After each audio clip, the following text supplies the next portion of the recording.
ഉത്രാടത്തിൻ്റെ അന്നാണല്ലോ എല്ലാവർക്കും ഒരു വെപ്രാളം ഓണമെങ്കിൽ എത്തിയെന്ന്.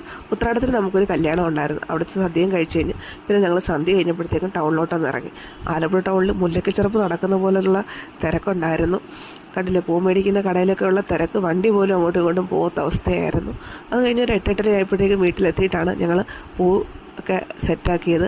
ഇത്തവണ പൂവൊക്കെ സെറ്റാക്കി തരാൻ ഒരാളും കൂടെ നമുക്ക് കൂടിയിട്ടുണ്ട്. അതെല്ലാം കഴിഞ്ഞിട്ട് ഏകദേശം ഒരു 9-9:30 ആയപ്പോഴത്തേക്കുമാണ് നമ്മൾ അത്ത വിടാനായിട്ട് ഇരുന്നത്. ഇത്തവണ കണ്ടില്ല, എല്ലാത്തിലും ഭരണക്കാരി ഒരാളോട് കൂടിയിട്ടുണ്ട്.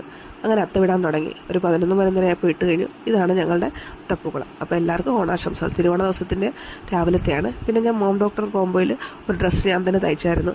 നമ്മൾ തന്നെ തയ്ച്ച ഡ്രസ്സൊക്കെ ഇടുമ്പം നമുക്കൊരു സന്തോഷമല്ലേ. അതിനെടുത്ത് കുറച്ച് വീഡിയോസാണ് ഇത്. അത് കഴിഞ്ഞപ്പോൾ അമ്പലത്തിൽ എത്തിക്കഴിഞ്ഞപ്പോൾ മോക്കൊരു കൂട്ടുകാരനെ കൂടെ കിട്ടിയിട്ടുണ്ടായിരുന്നു, കുട്ടിയായിട്ട് ഓടിക്കളിക്കാൻ. പിന്നെ സദ്യ, തിരുവോണത്തിൻ്റെ അന്ന് ഈ സദ്യക്കാണല്ലോ എല്ലാവരും പ്രസക്തി കൊടുക്കുന്നത്. സദ്യയും കഴിച്ചിട്ട് കുറച്ച് നേരം കിടന്നുറങ്ങി.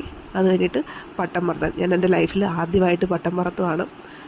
എൻ്റെ ഹസ്ബൻഡ് പറഞ്ഞു തന്നിങ്ങനെയാണ്, പറഞ്ഞിങ്ങനെ കേട്ടിട്ടുണ്ട്, ഇങ്ങനെ പട്ടം ഓണസമയത്തൊക്കെ വെക്കേഷനൊക്കെ പട്ടം പറത്തുവെന്നും. അപ്പോൾ എനിക്കിത് കേട്ടപ്പോൾ ഒരു ആഗ്രഹം തോന്നി. മോനോട് പറഞ്ഞപ്പം അവനും വേണം അച്ഛൻ നമുക്ക് പട്ടം പറത്താമെന്നും പറഞ്ഞ് അങ്ങനെ കയറ്റിയതാണ്. പക്ഷെ നല്ല രസമാണ് കേട്ടോ. ഉച്ചയ്ക്ക് കയറ്റിയിട്ട് ഞങ്ങൾ വൈകിട്ടായപ്പോൾ ഇറക്കി. എന്തോ ഒരു പട്ടം കുത്തുന്നെന്നാണ് പറഞ്ഞത്.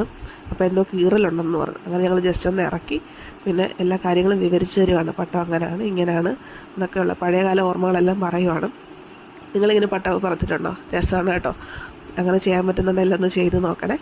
അപ്പം ഇത്രയേ ഉള്ളൂ ഞങ്ങളുടെ തിരുവോണ വിശേഷങ്ങളൊക്കെ ഇത്രയൊക്കെ ഉള്ള. ചെറിയൊരു ജലദോഷമുണ്ട് കേട്ടോ സൗണ്ടിന്, അതൊന്ന് ക്ഷമിക്കണേ. അപ്പോൾ എല്ലാവർക്കും ഹൃദയം നിറഞ്ഞ ഓണാശംസകൾ. അടുത്ത വീഡിയോ ആയിട്ട് വരാവേ. Okay, by.